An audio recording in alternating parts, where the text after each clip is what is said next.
হযরত বেলাল রাদিয়াল্লাহু তাআলা আনহু যেমনি বারবার আল্লাহ নাম উচ্চারণ করে, বিশ্ব নবী জনাবে মুহাম্মদুর রাসূলুল্লাহ সাল্লাল্লাহু আলাইহি ওয়াসাল্লাম বলেন, ওরে আমার সাহাবীরা রে, তোমরা কি আমার বেলালকে কেউ দেখতে পেয়েছো? আমার বেলালের জন্য আমার কলিজাটা ফেটে যায়। তোমরা কি আমার বেলালকে কেউ এনে দিতে পারবে? হযরত আবু বকর রাদিয়াল্লাহু তাআলা আনহু আল্লাহর নবীকে কিছুই বললেন না। উনি দৌড়িয়ে যে হযরত বেলাল রাদিয়াল্লাহু তাআলা আনহুকে ওই যে উমাইয়া বিন খালফের কাছ থেকে কিনে নিয়ে নিলেন। কিনে নেওয়ার পরে বিশ্ব নবীকে বললেন, হযরত বেলালের হাতখানে এরকম করে ধরে বলেন, ওগো নবীজি, আপনি যে বেলালের জন্য বারবার বলতেছিলেন, ওই বেলাল আর অন্য কোনো নাই। আমি যেই বেলালকে ধরে নিয়েছি, এই বেলালকে আমি আপনাকে দান করে দিলাম। জোরে জোরে বলেন মারহাবা। হযরত বেলালকে কিনে নিলেন। আল্লাহ রাব্বুল আলামিনের নবী বলেন, ওরে বেলাল, দুনিয়ার মানুষ যদি পরীক্ষাতে পাস করে, আল্লাহ রাব্বুল আলামিন ওই পরীক্ষায় পাস করলে ভালো ব্যক্তির চাকরির ব্যবস্থা করে দেয়। বেলাল রে, তুমি দুনিয়ায় পাস করেছো, আজকে আল্লাহর পরীক্ষাতে পাস করেছো, এই জন্য তোমার এমন একটা চাকরির ব্যবস্থা করে দিলাম। আল্লাহর নবীকে কেঁদে কেঁদে বলেন, ওগো নবীজি, আমি কালো বেলাল, আমি হাফসি বেলাল, আমার জন্য কি আপনি চাকরি করে দিবেন? আল্লাহর নবীকে বলেন, নবীজি গো, আমি বেলালের জন্য কি আল্লাহর জমিনে কোনো চাকরি আছে? বলা, হ্যাঁ বেলাল, তুমি আল্লাহর পরীক্ষাতে পাস করেছো, এই জন্য দুনিয়ার সাধারণ জায়গা নয়, যেই মসজিদের ইমাম আমি বিশ্ব নবী, ওই মসজিদের ইমাম তুমি বেলালকে আমি বানিয়ে দিলাম। জোরে বলা যাবে না সুবহানাল্লাহ? হযরত বেলালের চাকরি হয়ে গেল। একই মক্কার জমিন থেকে, মদিনার জমিন থেকে, আল্লাহ রাব্বুল আলামিনের জমিন থেকে ব্যবহারের কারণে অত সুন্দর চেহারার পরেও আবু লাহাবকে বাংলার জমিন নয়, দুনিয়ার জমিন থেকে কবরের জমিনে পচা দুর্গন্ধ অবস্থায় চলে যেতে হলো। আর কালো কুচকুচে চেহারা, তারপর আল্লাহর পরীক্ষাতে পাস করার কারণে আল্লাহর পৃথিবীর মধ্যে সবচেয়ে দামি জায়গা যেটা মসজিদুন নববী, ওই মসজিদের মুয়াজ্জিন আল্লাহ বানিয়ে দিলেন। আল্লাহ বলেন, আমি বিশাল পৃথিবীর মধ্যে যতগুলো জাতি সৃষ্টি করেছি, সব যাতে সুন্দর করে আমি আল্লাহ মানুষকে সৃষ্টি করেছি। ঠিক না বে ঠিক? এত সুন্দর করে আল্লাহ মানুষ বানাইলো, তারপরে হলো দুর্বল। জিনকে এত শক্তিশালী করে বানালো, কিন্তু দেখেন আল্লাহ রাব্বুল আলামিন এত শক্তিশালী করে বানার পরেও আল্লাহ রাব্বুল আলামিন তাদের খাবারটা কেমন দিয়েছে দেখেন। আমরা এই পৃথিবীর মধ্যে যখন গরুর গোশত খাই, গরুর গোশত খাওয়ার পরে যে হাড্ডিগুলো ফেলে দিই, জিন জাতি এত শক্তিশালী জাতি, ওর খাবার হলো মানুষের ফেলে দেওয়া হাড্ডি। ঠিক না বে ঠিক? মানুষে যে গরুর গোশত খায়, যে গাভীর দুধ আমরা পান করি, ওই গাভীর ওই গরুর লাদগুলো, গোবরগুলো হলো খাবার জিনের। শুধু তাই নয়, মানুষ রান্না তৈরি করে দে কয়লাগুলো হয়, ওই কয়লাগুলো জিনের খাবার। আর আল্লাহ রাব্বুল আলামিনের বান্দার খাবার হলো আপেল, কমলা, বেদানা, কিশমিশ। এত সুন্দর খাবারগুলো আল্লাহ দিলেন মানুষকে। আদর রিয়ার মাওলা তুমি বানাইয়া জাহান্নামে কেমনে দিবা ফালাইয়া। আল্লাহ বলেন, বান্দারে, ও বান্দা, আমি আল্লাহ তোমাকে এত সুন্দর করে বানালাম, তোমার জবান থেকে আমি আল্লাহ রাব্বুল আলামিনের নামটা স্মরণ করার জন্য। এই জবান থেকে গোবর নয়, হাড্ডি নয়, কয়লা নয়, এই জবানে আমি আল্লাহ আপেল, কমলা, বেদানা দিলাম এই মুখ দিয়ে খাবারের জন্য। এই জবান দিয়ে যাতে করে তোমরা আমি আল্লাহ রাব্বুল আলামিনের নাম উচ্চারণ করবে, আমি আল্লাহকে ডাক দিবে। এই জন্য আমি আল্লাহ রাব্বুল আলামিন তোমার এই জবানকে আমি আল্লাহ পবিত্র খাবার দিয়ে আমি আল্লাহ তৈরি করে দিলাম। ঠিক না বে ঠিক? তাহলে এত দুর্বল করে আল্লাহ সৃষ্টি করেছেন, কিন্তু মোহাব্বতের কারণে, আদরের কারণে আল্লাহ আমাদেরকে ভালো খাবার দিয়েছেন, ভালো থাকার ব্যবস্থা তৈরি করে দিয়েছেন। বলেন তো এই পৃথিবীর মধ্যে আম, জাম, কমলা, আপেল, কমলা, লিচু এইগুলো কার জন্য আল্লাহ সৃষ্টি করেছেন? মানুষের জন্য। আল্লাহ রাব্বুল আলামিন দুনিয়ার মানুষের জন্য গরু, ছাগল, হাঁস, বতক সবকিছু তৈরি করেছেন। আর আল্লাহর ইবাদতের জন্য একমাত্র কেবল মাত্র আমার আল্লাহ মানুষকে সৃষ্টি করেছে। কিসের জন্য? ইবাদতের জন্য। তাহলে পরে দেখেন কুকুর কেমন জিনিস, ভালো না খারাপ? বলেন তো। কুকুর তো একটা চতুষ্পদ জন্তু। কুকুরকে আল্লাহর ইবাদতের জন্য সৃষ্টি করেনি, কুকুরকে মানুষের জন্য সৃষ্টি করেছে। কিন্তু দেখেন মানুষ আল্লাহর সঙ্গে নাফরমানি করছি, কুকুর কি তার প্রভুর সঙ্গে নাফরমানি করে? গাছ গাছালি করে? করে না। দেখেন আল্লাহ রাব্বুল আলামিনের নবী, বিশ্ব নবী যেদিন মদিনা চলে গেলেন, মদিনা যাওয়ার পরে যে মসজিদ তৈরি করলেন, একটা মসজিদে কুবা আর একটার নাম হলো মসজিদুন নববী। বিশ্ব নবী একটা মরা খাজুরের গাছের উপরে দাঁড়িয়ে দাঁড়িয়ে খুতবা দিতেন।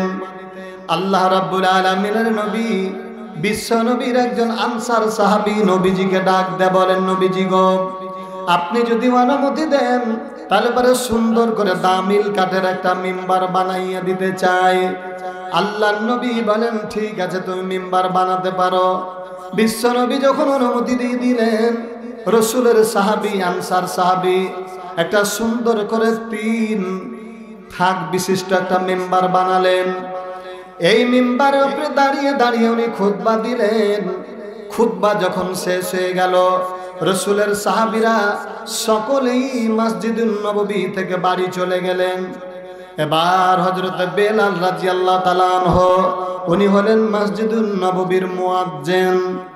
ওই নবীজির মুয়াজ্জিন হযরত বেলাল রাদিয়াল্লাহু তাআলা আনহু আল্লাহর নবীকে বলেন, ওগো নবীজি, আল্লাহ নামের কসম করে বলি, মসজিদের মধ্যে গুনগুন গুনগুন করে কান্নার শব্দ শুনতে পাওয়া যায়। আল্লাহর নবী বলেন, বেলাল রে, তুমি দেখো তো কে মসজিদের মধ্যে কাঁদে। হযরত বেলাল বলেন, নবীজি গো, আল্লাহ নামের কসম করে বলি, এই মসজিদের মধ্যে কোনো আল্লাহর বান্দাকে দেখতে পাই না, শুধু কান্নার শব্দটা শুনতে পাওয়া যায়। আল্লাহ রাব্বুল আলামিনের নবী বলেন, ওমর তুমি যাও দেখো তো কে মসজিদের মধ্যে কাঁদে। হযরত ওমর ফারুক রাদিয়াল্লাহু তাআলা উনিও দেখতে পেলেন না। বিশ্ব নবীকে বলেন, নবীজি গো, মসজিদের মধ্যে গেলাম, কোনো মানুষকে দেখতে পাওয়া গেল না, শুধু কান্নার আওয়াজ শুনতে পাওয়া যায়। আল্লাহ নবী একটু দেরি করলেন না। বিশ্ব নবী জনাবে মুহাম্মদুর রাসূলুল্লাহ সাল্লাল্লাহু আলাইহি ওয়াসাল্লাম মসজিদের মধ্যে প্রবেশ করলেন। প্রবেশ করার পরে ওই যে মরা খাজুরের গাছের উপরে যেমনি হাতটা বুলিয়ে দিলেন, সঙ্গে সঙ্গে কান্নার আওয়াজ বন্ধ হয়ে গেল। আল্লাহ রাব্বুল আলামিনের নবী বলেন, কি ব্যাপারে গাছ, কেন তুমি কাঁদতেছিলা বলে দাও। এই গাছ থেকে শব্দ বের বলে, নবীজি গো, আমি এই জন্য কাঁদতেছিলাম, আপনি যখন আমার গায়ে হিলাল দিয়ে খুতবা দিতেন, তখন আমার মনের দিক দিয়ে অত্যন্ত আমি শান্তি পেতাম।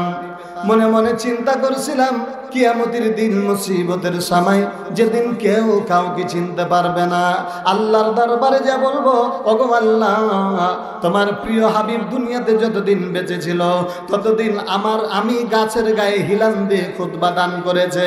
নবীজি গো, সেদিন থেকে আমি বড় খুশি ছিলাম, কিন্তু আজকে আপনি আমাকে ফেলে দিলেন, এই জন্য আমি মনের দুঃখে আমি কাঁদি।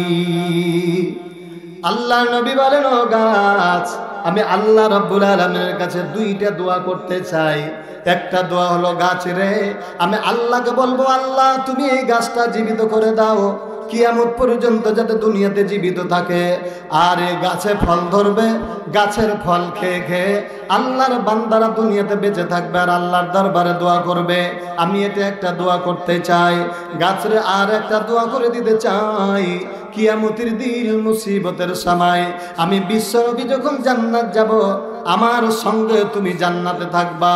কোনটা তুমি দোয়া করবো বলো তো দেখি। ওই গাছের জবান খুলে গেল, গাছের জবান খুলে দে, বলেন নবীজি গো, আমি দুনিয়াতে বেঁচে থাকতে চাই না, বরং আল্লাহ রাব্বুল আলামিনের জান্নাতে আপনার পাশে থাকতে চাই গো নবীজি, আপনি এই দোয়াটা করে দিবেন। ভাইরা আমার, বাবাজিরা আমার, তাহলে নবীজিকে একটা গাছে পর্যন্ত সম্মান করলো, কিন্তু আমরা কত নিমুখ হারাম, আমরা কত বেঈমান, আমরা আল্লাহ রাব্বুল আলামিনের নবীর মর্যাদা বুঝতেছি না, কদর বুঝতেছি না, নবীজিকে মোহাব্বত করতেছি না। নবীজি এইভাবে আমাদেরকে চলতে বলেছেন, একটি বার পর্যন্ত আমরা চিন্তা করি না। কথা বলেন তো, ঠিক না বেঠিক? তাহলে আমরা বসে আছি কোন জায়গায়? জান্নাতের বাগানে আমরা বসে রয়েছি। এই জান্নাতের বাগানে বসে থেকে আল্লাহ রাব্বুল আলামিনের আসল জান্নাতে কারা কারা যেতে চায়? একটু হাতটা তুলে একটু জোরে বলেন নারায়ে তাকবীর। এই তাকবীরটা কি জোরে হলো? একটু জোরে বলি নারায়ে তাকবীর। কষ্ট হচ্ছে নাকি আপনাদের? তো ভাইরা আমার, বাবাজিরা আমার, তাহলে পরে আল্লাহ রাব্বুল আলামিনের জান্নাত, জান্নাত যদি নিতে চাই তাহলে কার কথা চলবো বলেন তো দেখি? আল্লাহ রাব্বুল আলামিন বলেন, আমা খালাকুতুল জিন্না ওয়াল ইনসা ইল্লা লিয়াবুদুন। আল্লাহ রাব্বুল আলামিন গোটা পৃথিবীতে দুটা জাতকে সৃষ্টি করেছেন, একমাত্র কেবলমাত্র তার ইবাদতের জন্য। কিসের জন্য? ইবাদতের জন্য। ইবাদত করব কোন জায়গায়? আল্লাহ রাব্বুল আলামিন বলেন, ওয়া আন্নাল মাসাজিদা লিল্লাহি ফালা তাদউ মা'আল্লাহি আহাদা।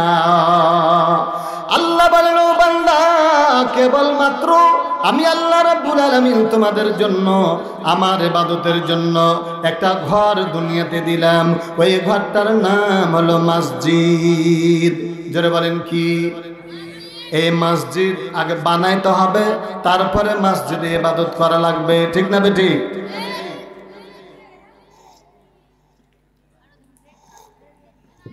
তাহলে মসজিদ বানাতে রাজি আছেন তো আপনারা? মসজিদ যদি বানায় তাহলে পরে কি পাওয়া যাবে? জান্নাত। জোরে বলেন, কি পাওয়া যাবে? জান্নাত পাওয়া যাবে। দেখেন, আমরা কিন্তু এই দুনিয়ার বড় লোভনীয় লোক, দুনিয়ার পিছনে আমরা বেশি দৌড়াই। দেখেন, এই দুনিয়াতে আপনারা বলেন তো, ইসলামকে বেশি পাকা ইমানদার মহিলারা না পুরুষ? কারা বলেন তো দেখি? পুরুষ লাই, মহিলারাই বেশি ঈমানওয়ালা। দেখেন, আপনাদেরকে একটা উদাহরণ দিচ্ছি আমি, দার্শনিকের একটা উপন্যাস দিচ্ছি, কোরআন নয়, হাদিস নয়। বলবেন না যে হুজুর এটা বুখারীর নাকি, কোন হাদিস? আগে বলে দিচ্ছি যে দার্শনিকের উপন্যাস। একজন রাজার একটাই মাত্র মেয়ে।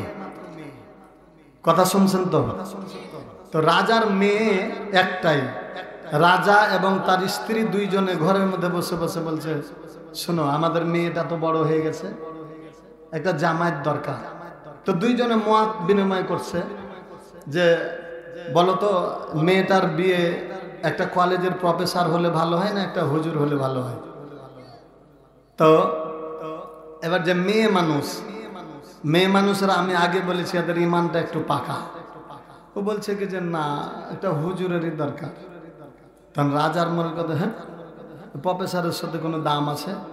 একটা হুজুর ওই মসজিদের ইমামতি করবে, কোনঠে 10 কেজি মুঠি পাবে, 10,000 টাকা পাবে, ওতে কি হবে? আর একজন কলেজের প্রফেসর বেতন কত? একজন কলেজের প্রফেসরের বেতন কত? 50-60 হাজার টাকা বেতন, নিম্নে 40 হাজার টাকা। তো কোথায় 10 হাজার আর কোথায় 40 হাজার টাকা। এখন রাজার কথা, যে আমি রাজা, আমার জামাই হবে একজন প্রফেসর।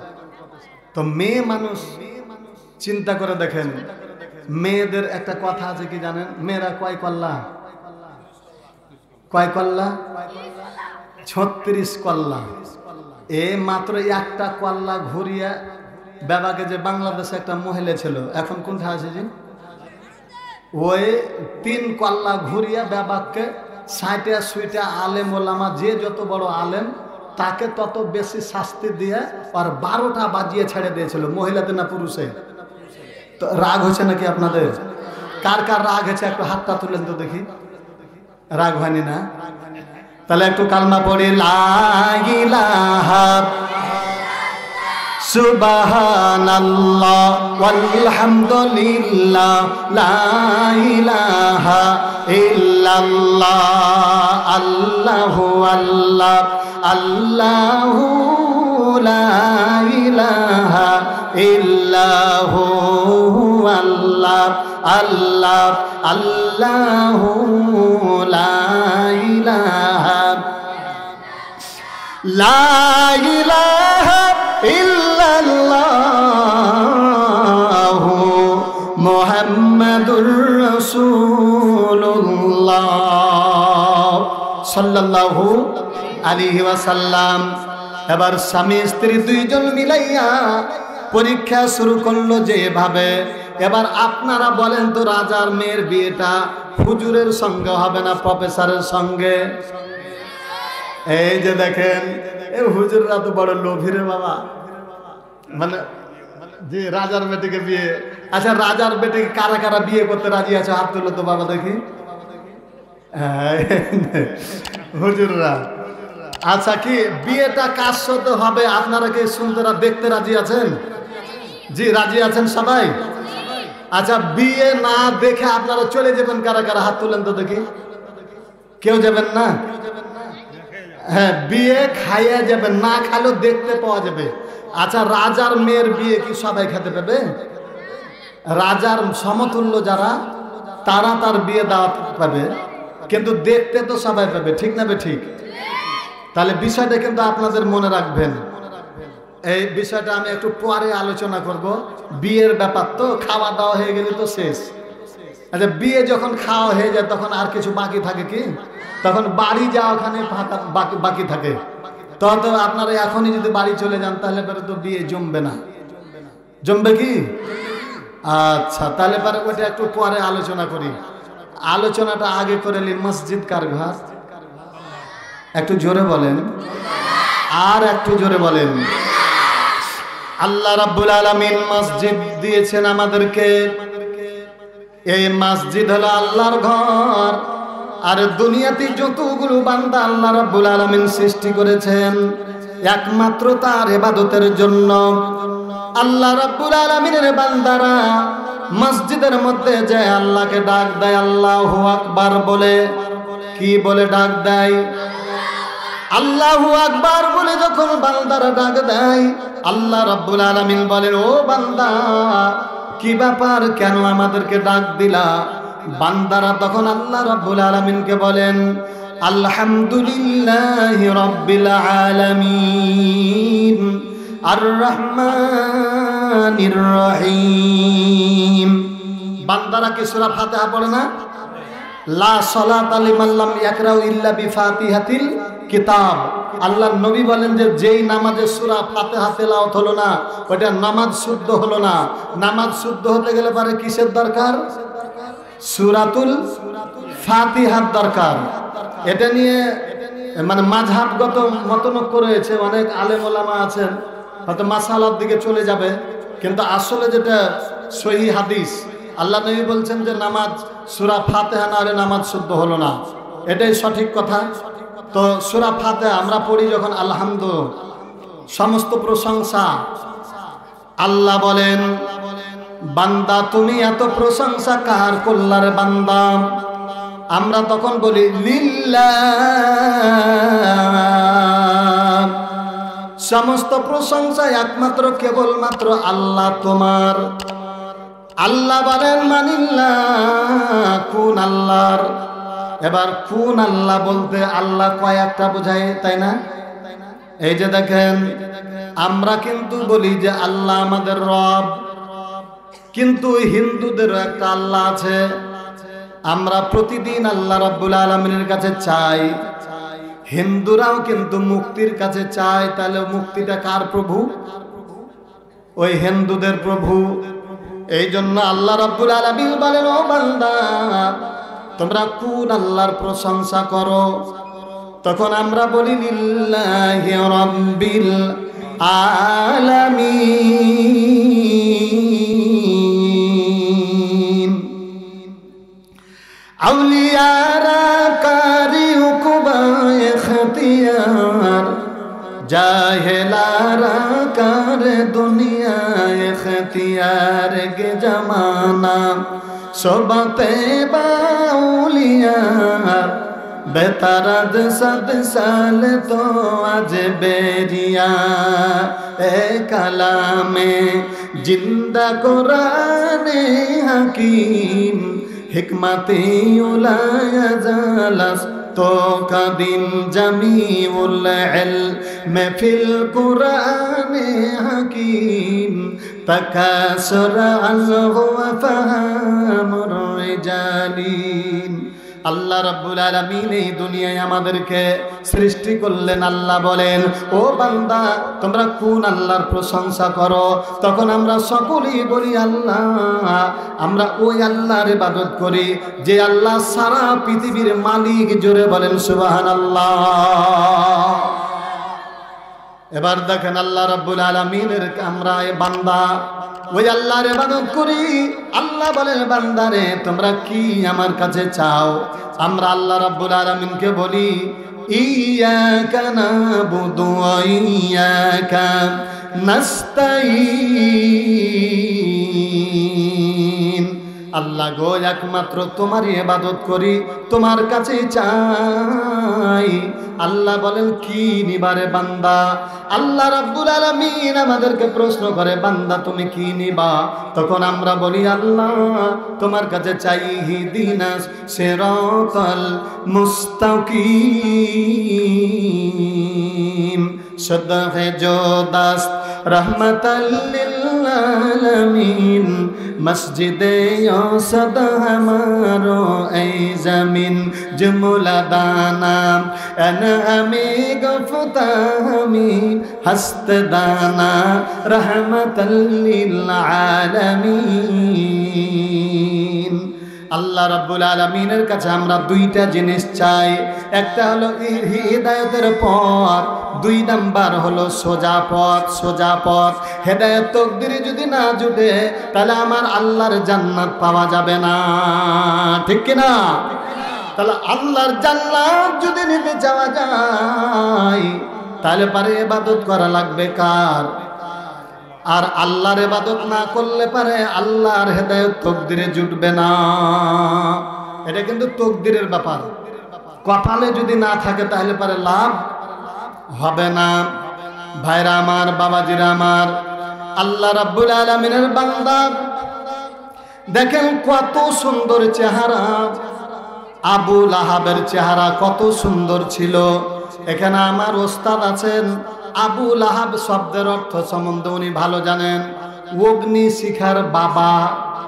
দেখেন এই যুগে যদি কোনো ছেলে পেলে খুব সুন্দর চেহারা হয় তাহলে কি বলবে জানেন? বলবে ছেলেটা কত সুন্দর রে, আগুন আগুন রে আগুন, বলবে না? চেহারা সুন্দর হলে পারে। তো এই যে আগুন, আবু লাহাবের চেহারা ছিল আগুনের মতো। তাকে দেখলে মক্কার সমস্ত মহিলারা পাগল হয়ে যেত, এত চেহারা সুন্দর। কিন্তু তকদিরটা ভালো ছিল না খারাপ ছিল? ভালো ছিল না রে বাবা, খালি চেহারাটাই ভালো ছিল, তার কর্মটা খারাপ ছিল। কপাল খারাপের জন্য কর্ম খারাপ। এই যে দেখেন, আর হযরত বেলালের চেহারা ভালো ছিল না কালো ছিল? কালো কুসকুসে বেলাল, হাফসি। বংশীয় মর্যাদার দিক দিয়ে আবু লাহাবের বংশীয় মর্যাদা বেশি ছিল, কারণ উনি ছিল হাসিমি বংশের। নবীর বংশের লোক, আব্দুল মোতাল্লেবের ছেলে। মক্কায় সবচেয়ে সম্ভ্রান্ত ফ্যামিলি হলো বিশ্বনবীর ফ্যামিলি। আর বিশ্বনবীর আপন চাচা ছিল আবুল আহাব। তাহলে বংশীয় মর্যাদা কম ছিল না বেশি ছিল? চেহারা ভালো ছিল না খারাপ ছিল? এত ছিল, ধনী ধন দৌলতও অনেক ছিল, কিন্তু কপালটা ছিল খারাপ। যার কারণে স্থানটা কোথায় হলো? কোথায় হলো? কোথায় হলো? জাহান্নাম। আর হযরত বেলাল, কালো কুসকুসে বেলাল, উনি কৃতদাস ছিলেন। তারপরেও দাঁত বড়, নাক বড়, ঠোঁটগুলো বড়, এর চোখগুলো বড়। ওকে দেখলে সব ঠাট্টা করতো, বলতো যে হাফসি বেলাল হেঁটে যাচ্ছে। এত কালো চেহারা, তারপরে কপাল ভালো না খারাপ? ভালো, এই জন্য তার কর্মটা ভালো। আচ্ছা, আমাদের এই বাজারের আশেপাশে আরো অনেক আল্লাহর বান্দা নাই? এটির চাইতেও অনেক বড় লোক আছে, ধোয়ালো আছে, ধনী আছে, তারপরে চেহারা ভালো আছে, বংশীয় মর্যাদা লোক বাজারে বসে আছে। কপাল ভালো না খারাপ? কথা বলেন। খারাপ, এই জন্য বসে আছে। আল্লাহ নবী বলেন যে পৃথিবীর মধ্যে সবচেয়ে নিকৃষ্ট জায়গাটার নাম হলো বাজার। তাহলে বাজারে প্রয়োজন ছাড়া বসে আছে। আর যারা জান্নাতের বাগানে বসে আছে, এদের কপাল ভালো না খারাপ? কবুল করেছেন কে? আর একটু জোরে বলেন কে? তাহলে আল্লাহ রাব্বুল আলামিনের কবুলিয়াতের ব্যাপার আছে। বিশ্বনবীর আপন চাচা আবু লাহাবের এত সুন্দর চেহারা ছিল, এত চেহারা সুন্দর ছিল, তারপরেও কপালটা খারাপ। এই জন্য আল্লাহ রাব্বুল আলামিনের নবীর বিরোধিতা করেছে। আবু লাহাবের স্ত্রীর নাম ছিল কি বলেন তো দেখি? জামিলা। জামিলা মানে হলো সুন্দরী।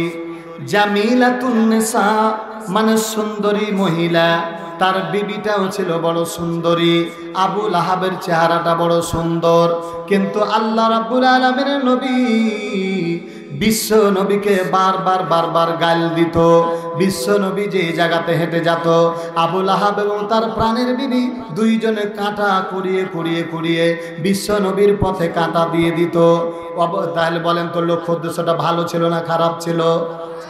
নবীজির পায়ে যেন কাঁটা গেঁথে যায়।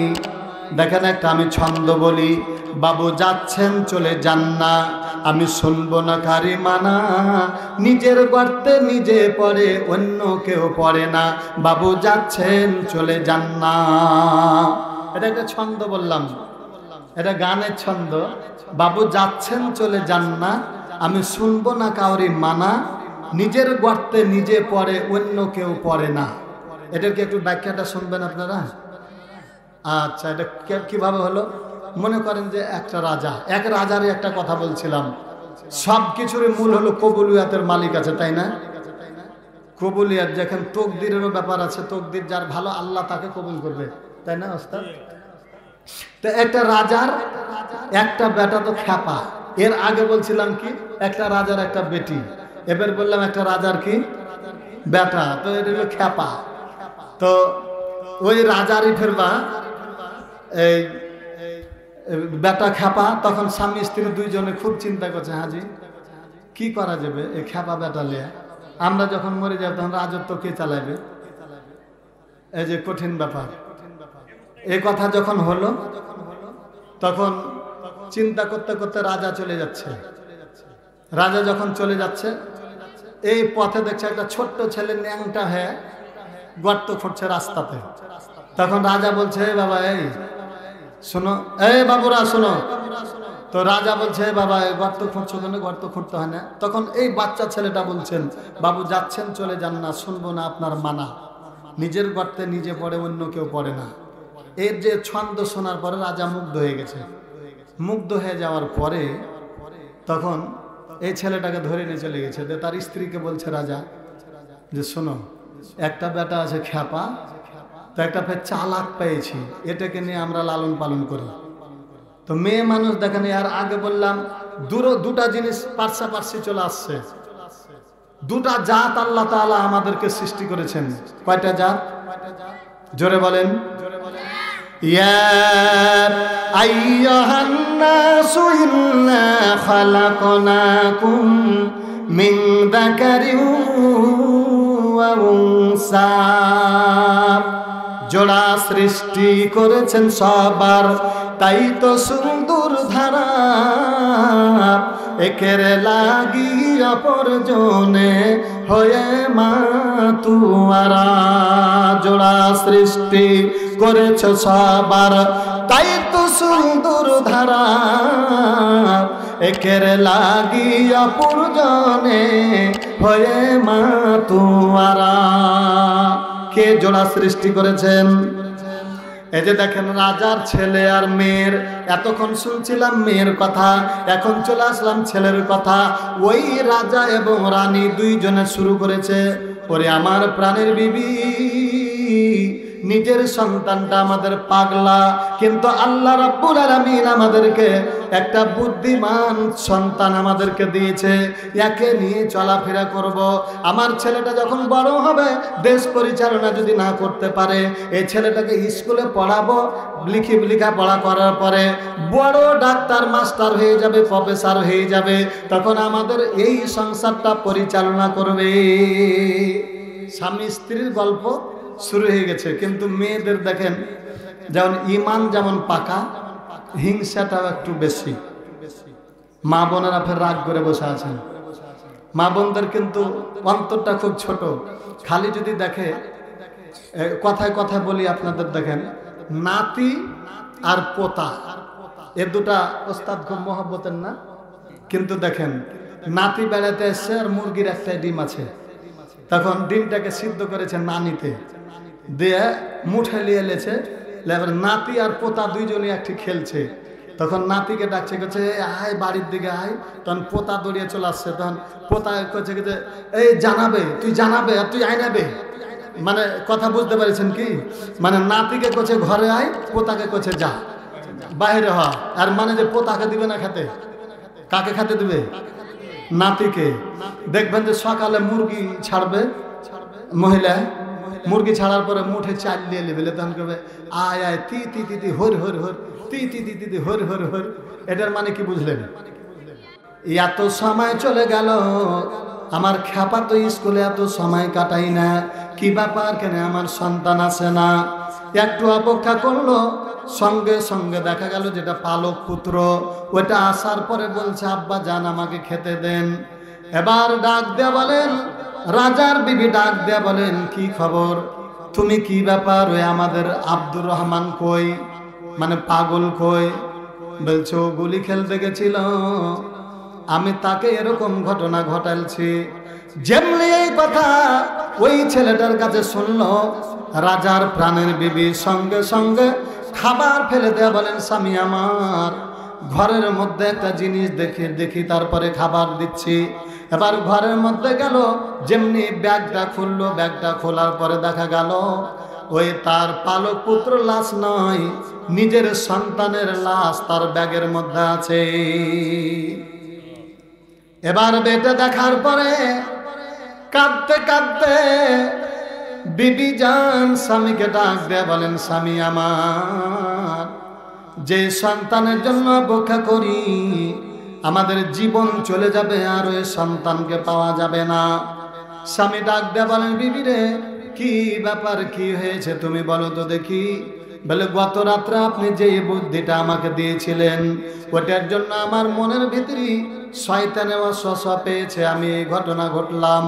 বিবিকে ডাক দেয়া বলেন, বিবি রে আসলে এই যে এই বাচ্চাটার ব্রেন, বাচ্চাটাকে আমি এই জায়গাতে এনেছি। এই গল্প শোনার পরে উনি একদা এই গর্ত খুঁড়ে এরকম করছিল, তখন আমি তাকে নিষেধ করেছি। এই বাচ্চাটা এই কথাটা বলেছিলেন যে বাবু যাচ্ছেন, চলে যান না, শুনবো না আপনার মানা, নিজের গর্তে নিজে পড়ে, অন্য কেউ পড়ে না। বিবিরে পরের সন্তানকে যদি তুমি মাথা কাটতে চাও, তাহলে পারে নিজের সন্তানের মাথা কাটা পড়ে যাবে। এটা আমি তোমার কাছে আজকে প্রমাণ করে দিলাম। জোরে জোরে বলেন সুবহানাল্লাহ। ইজ্জতের মালিক কে বলেন তো দেখি? বেইজ্জতের মালিক কে? ইসলাম তার মালিক কে? আজকে দেখেন গত বছর 5 আগস্টের আগে 1 আগস্ট, 1 আগস্টে ইসলামের বিরোধিতা করলো বাংলাদেশের মাটিতে। কথা বলেন তো ঠিক না বেঠিক? যেই জামাত ইসলাম কষ্ট পাচ্ছেন নাকি নাম করতে, জামাত ইসলামের নিবন্ধন বাতিল করে দেওয়া হয়েছিল, দাড়ি পাল্লার প্রতীকটাকেও হারিয়ে দেওয়া হয়েছিল। যে ব্যক্তি এটা বাতিল করেছে, আল্লাহ রাব্বুল আলামিনের বাংলাদেশের মাটি থেকে আল্লাহ তাকে জীবনে মিসমার করে দিয়েছে। কথা বলেন, রাজি আছেন তো? এবার তাহলে ইসলামের মালিককে, ক্ষমতার মালিককে। নিজের গর্ত নিজে খুললে নিজে পড়ে যায়, অন্য কেউ পড়ে না। বাবু যাচ্ছেন চলে যান না, নিজের গর্তে নিজে পড়ে, অন্য কেউ পড়ে না। যেই ট্রাইব্যুনাল দিয়া, যেই বিচারের মাধ্যমে ইসলামকে নিষিদ্ধ করে দেওয়া হলো, ওই বিচারকটা ওই জায়গাটাতে আছে, আদালতটা ওই জায়গাটাতে আছে, কিন্তু ওই দলটা বাংলাদেশের মাটিতে নাই। কথায় কথায় বলে রাজাকার রাজাকার। আচ্ছা বলেন তো দেখি, যাদেরকে যা রাজাকার বলে তহমত দেওয়া হতো, ওদের উপরে এতগুলো নির্যাতন করা হয়েছে, ওরা কি কেউ পাকিস্তানে পালালছে নাকি? কথা বলেন না কেন? আর আমরা যে বলি ভারতের দালাল, বাংলাদেশের মাটিতে এতগুলো নির্যাতন করেছে ভারতের দালালেরা। আজকে যখন একটু বিপদে পড়েছে, ভারতে মামুর বাড়ি দিল্লিতে যে পড়ে গেছে। কথা বলেন ঠিক না বেঠিক? আচ্ছা তাহলে পারে ক্ষমতার মালিকটা কে? ইজ্জতের মালিকটা কে? ইসলামের মালিকটা কে? মসজিদের মালিকটা কে? ইবাদতের মালিকটা কে? তাহলে যে আল্লাহ আমাদেরকে দুনিয়াতে এত সুন্দর করে বানালো, ওই আল্লাহ রাব্বুল আলামিনের ইবাদত করতে আপনারা রাজি আছেন কিনা? কারা কারা রাজি আছেন একটু হাত তুলে ধরে বলেন নারায়ে তাকবীর। মনে মনে বোধহয় একটু করে রাগ হয়েছে নাকি? এর মধ্যে কোনো রাজনীতি হলো না? ওস্তাদের মধ্যে কোনো রাজনীতি হয়েছে কি? আচ্ছা, কারণ জমিনটা কার? আসমানটা কার? কথা চলবে কার? আল্লাহ রাব্বুল আলামিন বলেন, ইয়া বুনাইয়া লা তুশরিক বিল্লাহ ইন্নাশ শিরকা লাযুলমুন আযীম।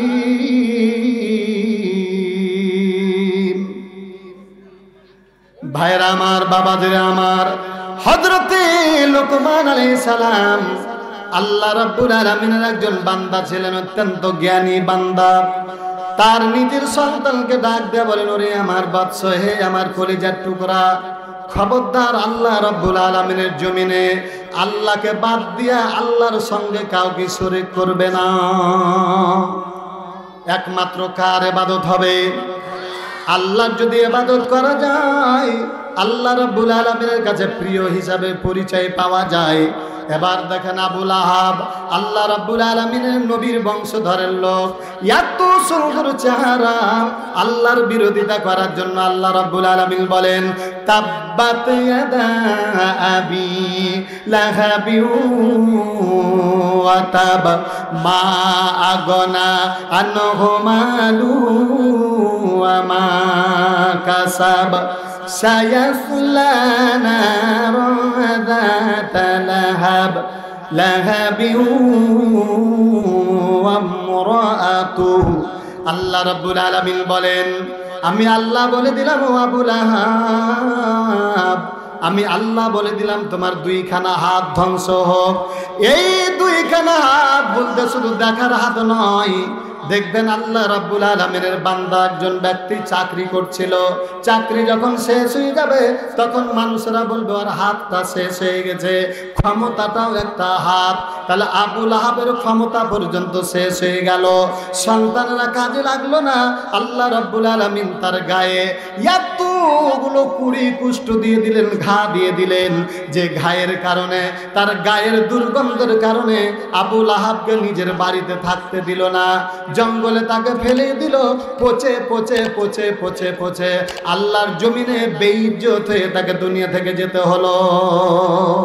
আর আল্লাহকে ভালোবাসার জন্য, আল্লাহ রাব্বুল আলামিনের ইবাদতের জন্য হযরত বেলাল রাদিয়াল্লাহু তাআলা আনহু কালো কুসকুসে, এত কালো, যাকে দেখলে লোকেরা খালি নাক ছিটকাতো।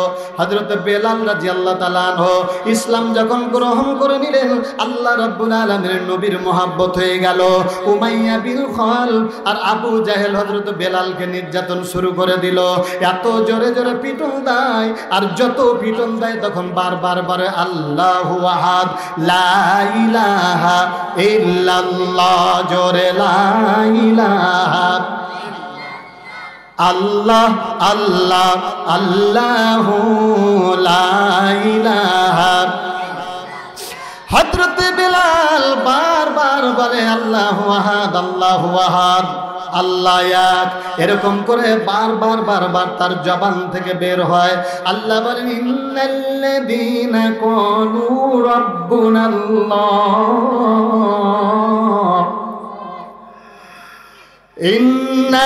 ইন্নাল্লাযীনা ক্বালু রাব্বুনাল্লাহ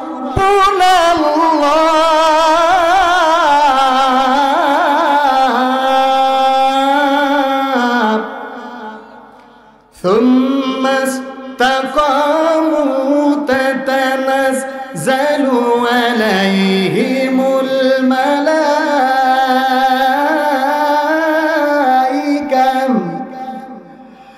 ألا تخافوا ولا تحزنوا وأبشروا بالجنة التي كنتم توعدون।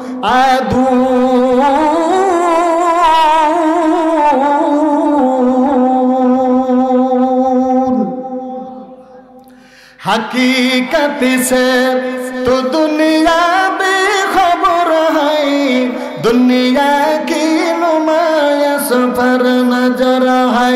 नुमी गोयम के आज दुनिया जुदा बास बाहर कर के बासी बाफुदाबास।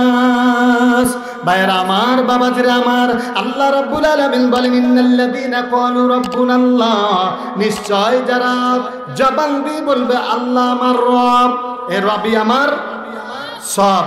বিপদে মুসিবতে যখন আল্লাহ রাব্বুল আলামিনের উপরে অবিচল অটল থাকবে, আমার আল্লাহ রাব্বুল আলামিন ওই বান্দাকে যেটা সুসংবাদ দিলেন ওটার নাম হলো জান্নাত, ঠিক না? তাহলে জান্নাত দিতে গেলে পরে আমাকে পালাইতে হবে না, স্থির থাকতে হবে। আর যারা পালিয়ে গেছে তারা জান্নাত থেকে পালাই যারা, ওরা কোন জায়গাতে যায় বলেন তো? এই যে আল্লাহ বলেন কুল্লাহবিতু মিনহা জামিয়া ফাইম্মা ইয়াতিয়ান্নাকুম মিন্নি হুদা ফামা তাবিয়া হুদায়া ফালা খাউফুন আলাইহিম ওয়ালা হুম ইয়াহজানুন। আল্লাহ রাব্বুল আলামিন বলেন কুল্লাহবিতু মিনহা জামিয়া, এই জান্নাত থেকে নেমে যাও। একাই নয়, হযরত আদম আলাইহিস সালামকে, মা হাওয়া আলাইহিস সালামকে, ইবলিস শয়তানকে, তিনজনকে আল্লাহ রাব্বুল আলামিনের এত সুন্দর জান্নাত থেকে নামিয়ে দিয়েছেন। নামিয়ে দেওয়া আর বের হয়ে যাওয়া দু রকম জিনিস নয়। ইহবিতু যদি আখরাজা বলতো, যদি খারাজা বলতো তাহলে পারে বলতো যে বের হয়ে যা। হুজুর কি বলেছেন? ইহবিতু মানে নেমে যাও এখান থেকে। এখান থেকে বোঝা যায় জান্নাত উপরে না নিচে? ওপর থেকে নেমে যেতে হবে। তাহলে নেমে যেতে হবে জাহান্নামে না জান্নাতে? জাহান্নামে।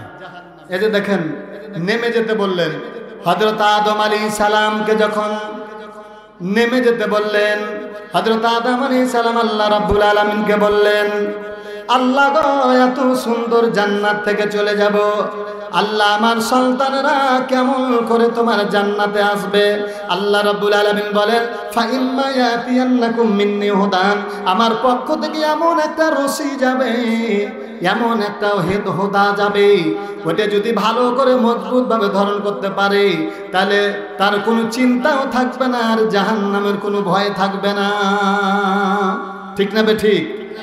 তাহলে এবার দেখেন এটার উপরে যারা মজবুত থাকবে, হযরতে বেলালের উপরে যত নির্যাতন হয়, নির্যাতনের স্টিম রুলাল যত বেশি বেশি চলে, এমনকি নিজের গায়ের চামড়াগুলো যখন ছিঁড়ে ফেলে দিল চাবুকের বাড়ি দিয়া, জবান থেকে বারবার বারবার আল্লাহু আহাদ বের হয়। এবার দেখেন বাংলাদেশের মাটিতে অনেকগুলো দলের লোকের উপরে নির্যাতন, পুলিশেরা লাঠির বাড়ি বাড়ি দিয়েছিল। তাদের মুখে একটা ঘটনা বলি, সাক্ষীরের একটা ঘটনা আপনাদেরকে না বলে পারি না। ছোট ছোট কোরআনের হাফেজ, এই তাদের লেবাস দেখার পরে বলছে তুই শিবির নাকি? এবার বলছে হ্যাঁ। তাকে সুন্দর করে শুইয়ে দেওয়ার পরে তার বুকের উপরে চাপ দিয়ে বলছে বল তুই আর শিবির করবি না? তো হ্যাঁ করব। যত বারবার তাকে পিটনি দেয়, পুলিশে তাকে লাঠির বাড়ি দেয়, এমনকি তার মুখখানে পা দিয়ে কচলায়। যেই জবান দিয়ে আল্লাহ রাব্বুল আলামিনের কোরআন তেলাওয়াত করে কোরআনের হাফেজ, এই মুখ দিয়ে একমাত্র কেবলমাত্র নাস্তিক মুরতাদেরা ছাড়া তার পায়ে মুখে লাথ দিতে পারে। তাহলে যারা আল্লাহর কোরআনের হাফেজের মুখে পা দিয়ে যারা কচলে ছিল, আল্লাহ রাব্বুল আলামিন তাদের অবস্থা এখন নাজেহাল করছে। কথা বলেন ঠিক না বেঠিক? আল্লাহ রাব্বুল আলামিনের বান্দা হযরত বেলালের বুকের উপরে পা দিয়ে চাপ দেয়, আর কবলার বলে বল বল তোর রবকে, না তো আল্লাহু আহাদ, আল্লাহ আমার রব। এরকম করে যত নির্যাতনের বের হয় তত বারবার বারবার হযরত বেলাল আল্লাহর নাম উচ্চারণ করে। হযরত বেলাল রাদিয়াল্লাহু তাআলা আনহু উমাইয়া বিন খালফ এবং আবু জাহেল বলছে কি ব্যাপার, কি এমন জিনিস পেলা? এত নির্যাতনের পর কেন তুমি তোমার আল্লাহর নামটা ভুলো না? এবার বলছে আবু জাহেল, তোমার নির্যাতন করা আমার কাছে কি হচ্ছে তুমি জানো কি? দুনিয়ার মা বোনেরা যখন দুনিয়াতে হাড়ি কিনতে যায় তখন হাড়িটাকে টন টন টন টন করে বাড়ি দেয়। এটা যদি টন টন করে তাহলে বুঝবে হাড়িটা ফাটা লয়ে ভালো দিয়ে বিক্রি হবে, আর যদি ফটফট করে তাহলে ফাটা বলে তাকে ফেলে দিবে। ও আবু জাহেল, তোমার মতো আবু জাহেলের নির্যাতন আমার জন্য হাড়ির পরীক্ষা হয়। আমি যদি এখন আল্লাহর নাম উচ্চারণ না করে আমি ভ্যান ভ্যান করে কাঁদি, তাহলে ফাটা হাড়ির মতন করে আমাকে দুনিয়ার জাহান্নামে আল্লাহ ফেলে দিবে। একটু জোরে বলেন সুবহানাল্লাহ।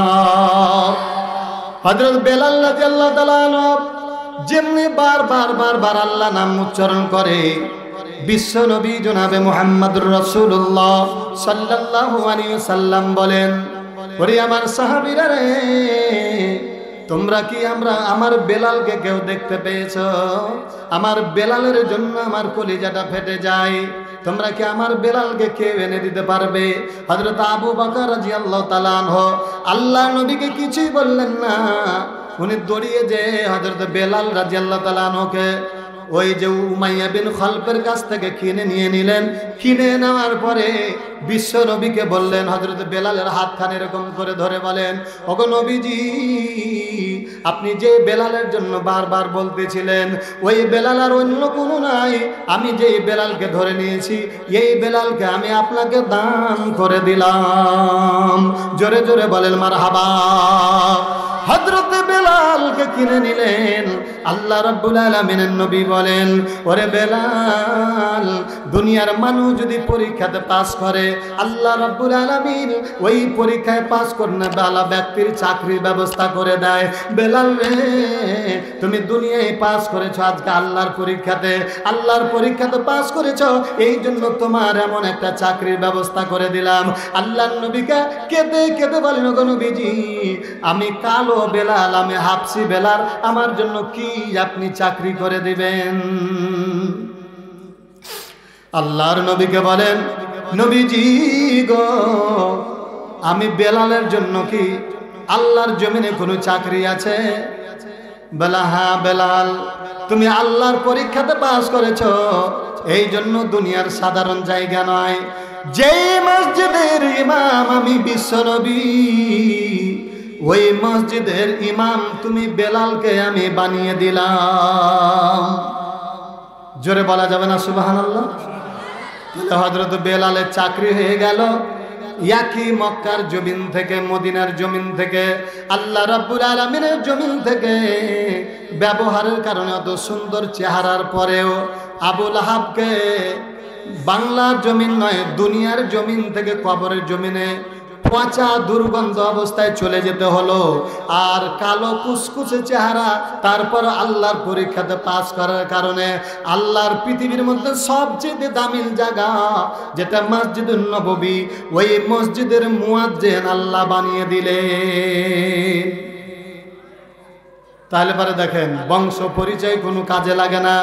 আল্লাহ রাব্বুল আলামিন বলেন ইন্না কারামাকুম ইনদাল্লাহি আতকাকুম। আল্লাহ ডাক দিয়ে বলেন, ওরে আমার বান্দারা, আমি আল্লাহ বলে দিলাম আমার কাছে তোমাদের জমির দরকার নাই, তোমাদের চেহারার দরকার নাই, তোমাদের বংশ পরিচয়ের দরকার নাই, বরং আমি আল্লাহ রাব্বুল আলামিনের কাছে ওই ব্যক্তি সবচেয়ে সম্মানিত যে ব্যক্তি, যে ব্যক্তি আমি আল্লাহকে বেশি করে ভয় করে। আল্লাহ রাব্বুল আলামিনকে ভয় করলে কার ভালোবাসা পাওয়া যায়? এবার দেখেন দুনিয়ার মানুষ, আপনারা বড় বড় বাড়ি করতেছেন, বাড়িতে টাইলস লাগাচ্ছেন, 1 লক্ষ 2 লক্ষ 5 লক্ষ 20 লক্ষ পর্যন্ত বাড়িতে খরচ করছেন, সব তৈরি হয়ে গেল। মালাকুল মউত যখন আপনার কাছে চলে আসলো, যখন আপনার রুহু নামক প্রাণ পাখিটা নিয়ে চলে যাবে, তখন আপনার বাড়িটাতেও আপনাকে থাকতে দিবে না। এমনকি আপনার গায়ের যে দামি পোশাকটা রয়েছেন, এটাও পর্যন্ত আপনার কাছে খুলে নেওয়া হবে।